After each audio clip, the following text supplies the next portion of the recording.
Сәлеметсіңдер ме балалар? Бүгінгі сабағымыздың тақырыбы есептер шығару. Бүгінгі сабақта шамалардың өзара тәуелділігіне қатысты есептер шығарасыңдар. Олай болса, алғашқы тапсырмаға назар аударыңдар. Кесте бойынша есептер құрастырып, оларды шығарыңдар. Балалар, кестеге мұқият назар аударыңдар. Бір алманың массасы 50 грамм, ыдыстағы қаймақтың массасы 200 грамм. Олардың саны бірдей. Қаймақтың жалпы массасы 1000 грамм. Алманың жалпы массасы белгісіз. Алдымен ыдыстағы қаймақтың санын анықтайық. Ол үшін 1000-ды 200-ге бөлеміз. Бөліндінің мәні 5-ге тең. Демек, алманың саны да 5-ге тең. Сонымен 5 алманың жалпы массасы қанша грамм? Бұл сұраққа жауап беру үшін 50-ді 5-ге көбейтеміз. 50 мен 5-тің көбейтіндісі 250-ге тең. Демек, 5 алманың массасы 250 грамм. Жарайсыңдар. Келесі кестеге назар аударыңдар.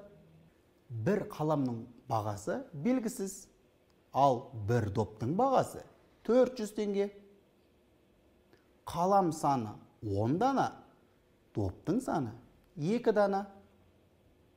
Олардың құны бірдей. Бір қаламның бағасын анықтау керек. Балалар, алдымен доптың құнын анықтайық. Ол үшін 400-ді 2-ге көбейтеміз. 400 бен 2-нің көбейтіндісі 800-ге тең. Демек, 10 қаламға 800 теңге ақша жұмсалды. Бір қаламның бағасы қанша теңге?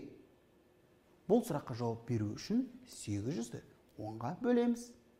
Бөліндінің мәні 80-ге тең. Демек, бір қаламның бағасы 80 теңге. Жарайсыңдар балалар. Сабағымызды әрі қарай жалғастырамыз. Фигуралардың ауданын тап. Балалар, бізде жасыл түсті тік төртбұрыш және сары түсті шаршы берілген.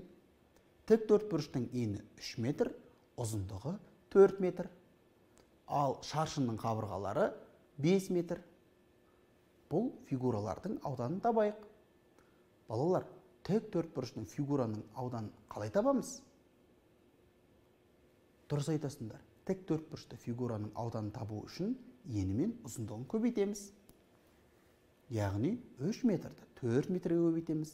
Ал шаршының ауданын табу үшін 5 метрді 5 метрға көбейтеміз. 4 метр мен 3 метрдің көбейтіндісі 12 квадрат метр. Ал 5 метр мен 5 метрдің көбейтіндісі 25 квадрат метр. Демек, 12 квадрат метрге 25 квадрат метрді қосамыз. Қосындының мәні 37 квадрат метр. Сонымен, бұл фигураның ауданы 37 квадрат метр. Балалар, сендер де тапсырмаларды дұрыс орындадыңдар деп ойлаймын. Сабағымызды әрі қарай жалғастырамыз. Сырым туған күнін тойлады. Ол ауланы безендіру үшін 10 данадан 5 қорап түрлі түсті шар үрледі. Одан 2 есе кем туған күнге арналған бас киімдер және бас киімдерден 5 есе кем майшам әкелді. Ол неше майшам әкелді? Алдымен есептің шартын жазайық. Түрлі түсті шар 10 данадан 5 қорап, бас киімдер белгісіз түрлі түсті шарлардан 2 есе кем. Майшам белгісіз бас киімдерден 5 есе кем. Ол неше майшам әкелді? Балалар, алдымен түрлі түсті шарлар санын анықтайық. Ол үшін 10-ды 5-ге көбейтеміз. Көбейтіндінің мәні 50-ге тең. Келесі кезекте бас киімдер санын анықтау керек. Балалар, бас киімдер санын анықтау үшін қандай амалды қолданамыз? Дұрыс айтасыңдар. Бас киімдер санын анықтау үшін 50-ді 2-ге бөлеміз. Бөліндінің мәні 25-ге тең. Енді майшам санын анықтау керек. Ол үшін 25-ті 5-ке бөлеміз. 25 пен 5-тің бөліндісі 5-ке тең. Демек, бұл есептің жауабы ол 5 майшам әкелді. Жарайсыңдар. Келесі тапсырмада есептеңдер. 706-дан 71 мен 2-нің көбейтіндісін азайтуға жет.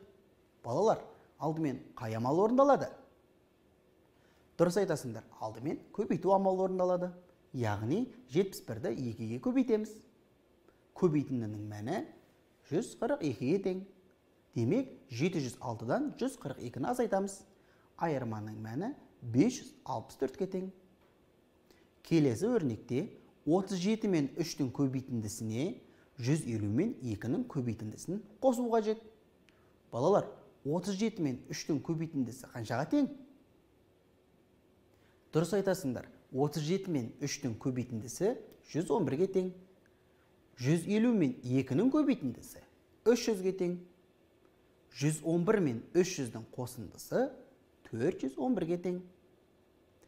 Келесі өрнекте 630-ды 401 мен 398-дің айырбасына бөлу қажет. Алдымен жақшаның ішіндегі амалды орындаймыз. Яғни 401-ден 398-ді азайтамыз. Балалар, айырманың мәні нешеге тең? Дұрыс айтасыңдар, айырманың мәні 3-ке тең. Енді 630-ды 3-ке бөлеміз. Бөліндінің мәні 210-ға тең. Жарайсыңдар балалар, сендер де есептеулерді дұрыс орындадыңдар деп ойлаймын. Сабағымызды әрі қарай жалғастырамыз. Теңдеуді шешіңдер.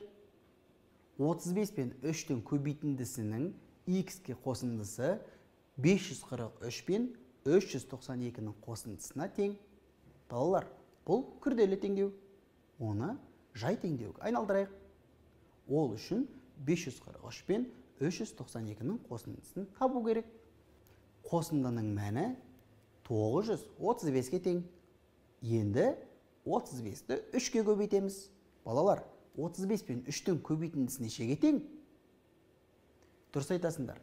35 пен 3-тің көбейтіндісі 105-ке тең. 105-ке қандай санды қосқанда қосынданың мәні 935-ке тең болады. Бұл сұраққа жауап беру үшін 935-тен 105-ті азайтамыз. Айырманың мәні 830-ға тең. Балалар, енді теңдеудің дұрыстығын тексерейік. Ол үшін 35 пен 3-тің көбейтіндісінің 830-ға қосындысын 543 пен 392-нің қосындысына теңестіреміз.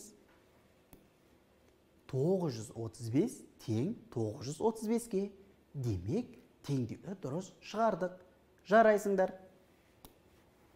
Сонымен бүгінгі сабақта шамалардың өзара тәуелділігіне қатысты есептер шығардыңдар. Осымен бүгінгі сабағымыз аяқталды. Сау болыңдар.